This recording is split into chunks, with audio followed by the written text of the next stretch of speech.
on our last page for today. So in this example, we have two things on the docket. At first it says find an orthogonal change of variables. Now what that's referring to is the product PY. And this product PY should eliminate the, sorry, typo there, I always forget to remove that, the cross term in the quadratic form Q. The second thing that we need to do is express Q in terms of the new variables. So they want us to provide the format Q sub D of Y, which based on the John-Cena theorem is going to be this.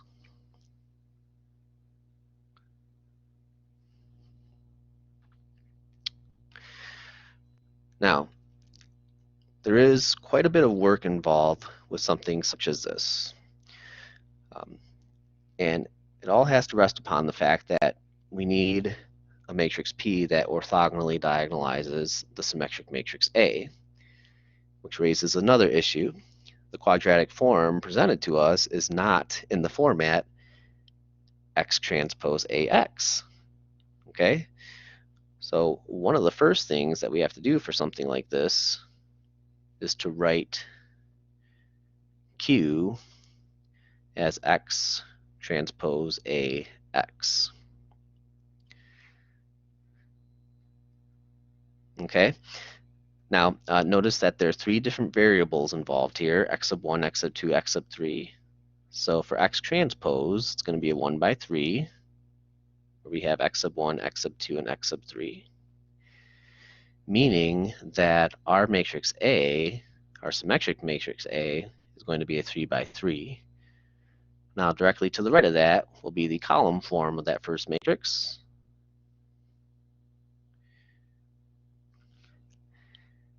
And I would like for you guys to take the next 30 seconds or so to populate the symmetric matrix A. All right, so go ahead and see if you can figure out the entries of the middle matrix A.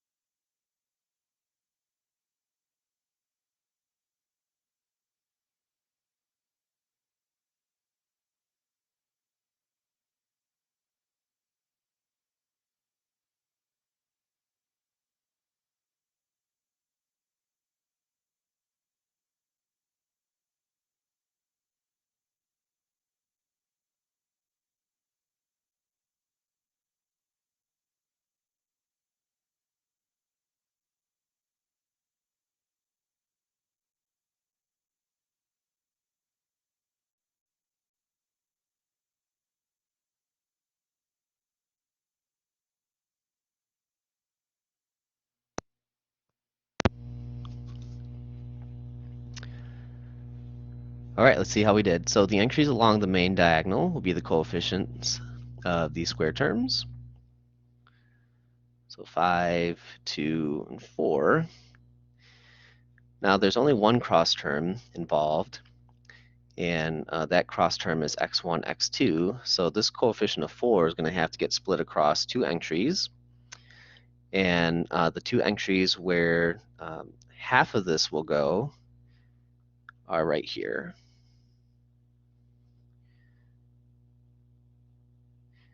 All right, and how I'm getting this is just from like a mental Punnett square. Right? If you were to, do x1, x2, x3 multiplied to x1, x2, x3, the x1, x2 boxes will correspond to row 1, column 2, and row 2, column 1. What are the remaining entries of this symmetric matrix since there are no other cross terms involved? 0. Yep, got it. So this right here is our matrix A.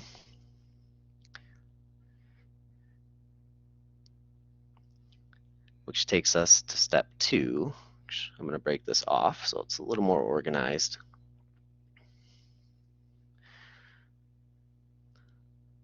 The second step is to find a matrix P that orthogonally diagonalizes A.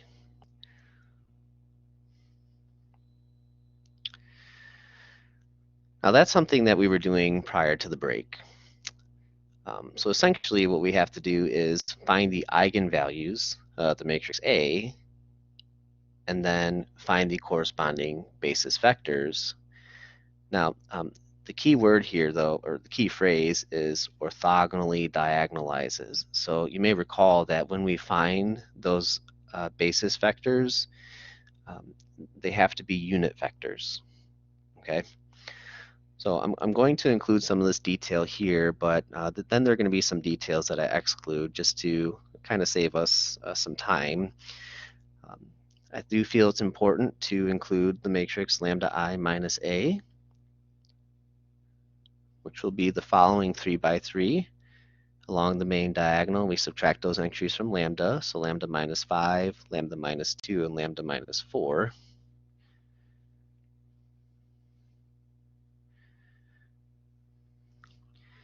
And then we negate all the entries off the main diagonal.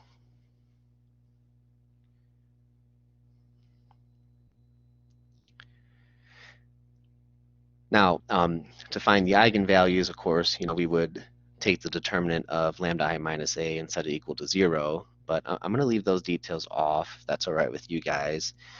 I'll let you know what the eigenvalues are since I've calculated them in advance. The eigenvalues are lambda equals 1, lambda equals 4, and lambda equals 6. Okay, so those are the eigenvalues for our symmetric matrix, which having those allows us to start finding the basis vectors. So let's start with lambda equals 1. All right, so this is probably pretty routine by now, but I'll show all the steps for lambda equals 1, and then I'll provide you the unitized basis vectors for lambda equals 4 and lambda equals 6. All right, so if we plug 1 into all the lambdas in the matrix lambda I minus A, first row looks like negative 4, negative 2, 0. And remember, we augment this with the 0 vector. Row 2 is going to look like negative 2, negative 1, 0, 0. And row 3 will be 0, 0, negative 3, 0. I'll provide you the RREF version of this matrix, and we'll continue on from there. When you RREF this, you get 1, 1/2, 0, 0 in the first row. Second row be 0, 0, 1, 0, and then the third row, as you might expect, is all zeros.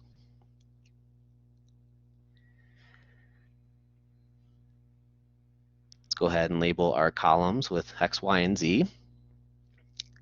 And anybody want to offer what variable is going to need a parameter?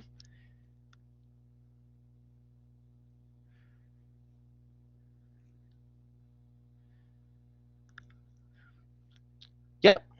Yes, so if you look at the leading ones, they correspond to the variables X and Z, which means that Y does not correspond to a leading one, therefore it should be a parameter. Now the parametric equations, starting with X, if we think about the first equation as X plus 1/2 T equals 0, we can bounce the 1/2 over to the other side to get negative 1/2 T. We just defined Y as our parameter T, and then the second row would tell us that Z equals 0. So from this, we get a basis vector, negative 1/2, 1, and 0. But that's not what we're going to use as our first column of our matrix P. And the reason why is because this vector does not have a norm of 1. So it needs to be unitized. We need to make this into a unit vector. Now, there's going to be a preliminary step that I do before we divide each entry by its magnitude, because when you calculate the magnitude with these entries of this basis vector, it gets a little dicey. So let me show you a little trick here. What I'm going to do is I'm going to multiply this basis vector by 2. So we end up getting -1, 2, and 0. Now what allows me to do that is the fact that this parameter t can be any real number. So if we just kind of like steal the number 2 from the set of values that t can be, we can multiply to each one of these entries. And so we get -1, 2, and 0, which could be used as an alternative basis vector. But note that this basis vector still does not have a norm of 1, but its norm is a little easier to calculate than the first version of the basis vector. The norm of this would be radical 5. So from that, I'm going to go to an orthonormal basis, and I'm going to divide each one of these entries by radical 5.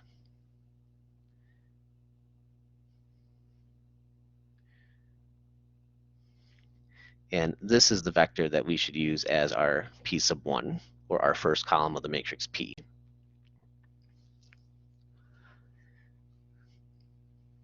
Any questions about that?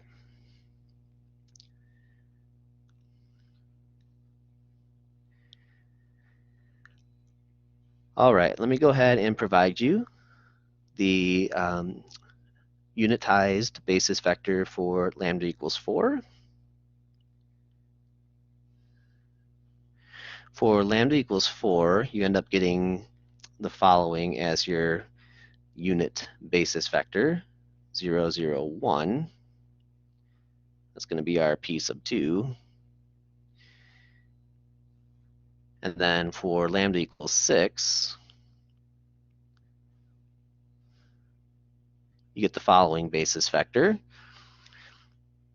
2 over radical 5, 1 over radical 5, and then 0. All right, now all the steps that I did for lambda equals 1, will give way to both of these basis vectors, which allows us to populate the matrix P, where the first column is our entries from P sub 1, that vector.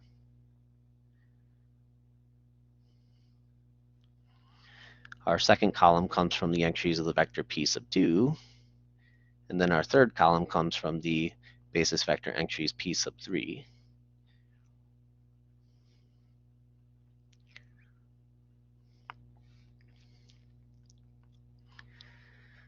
So that right there is the second step in all this.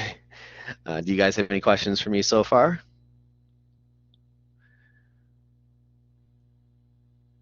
We're almost there.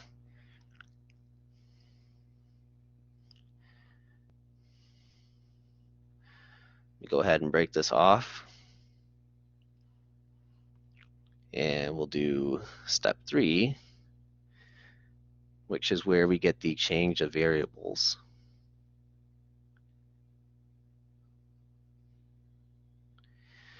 So the change of variables tells us that we're going to replace the vector x with the product py.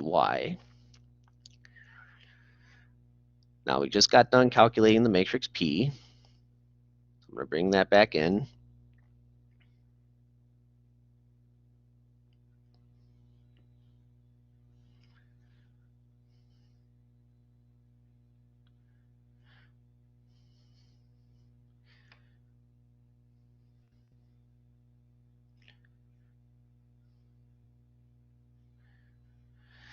As for the matrix Y, instead of using x sub 1, x sub 2, x sub 3, we want to use y sub 1, y sub 2, y sub 3.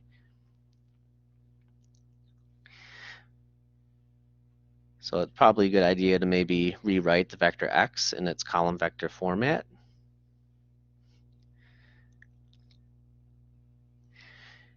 And this would be what I would accept as the change of variables. But I do want to let you know that Wiley Plus is going to ask for your answer to something like this in a different format. And let me go ahead and provide you that format, and that's probably where we'll leave it for today. I'll show you the very last step in all this, first thing tomorrow. But what Wiley Plus is going to want you to do is to actually carry out the multiplication on the right-hand side and give formulas for each of the variables x sub 1, x sub 2, and x sub 3. Now, when you do that, x sub 1 will have the following equation: negative 1 over radical 5 y sub 1 plus 2 over radical 5 y sub 3. And that comes from multiplying the first row to the column matrix with the variable y.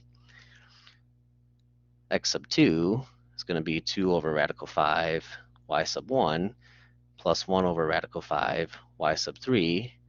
And then x sub 3 is going to be a nice easy one. That's just going to be y sub 2. And so this version of the answer is what Wiley Plus is going to want. But for an exam question, if you get something like this, I'm good with, just the matrix version of the answer. And woo! You guys have any questions for me?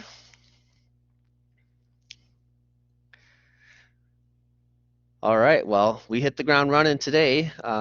Have fun in your other classes, and I will see you guys tomorrow at 10. I do have office hours today. If you have any questions, I'll be there from 1 to 2:30. Otherwise, stay warm, stay dry, and I'll see you tomorrow morning, guys. Have a good one. See ya. You too.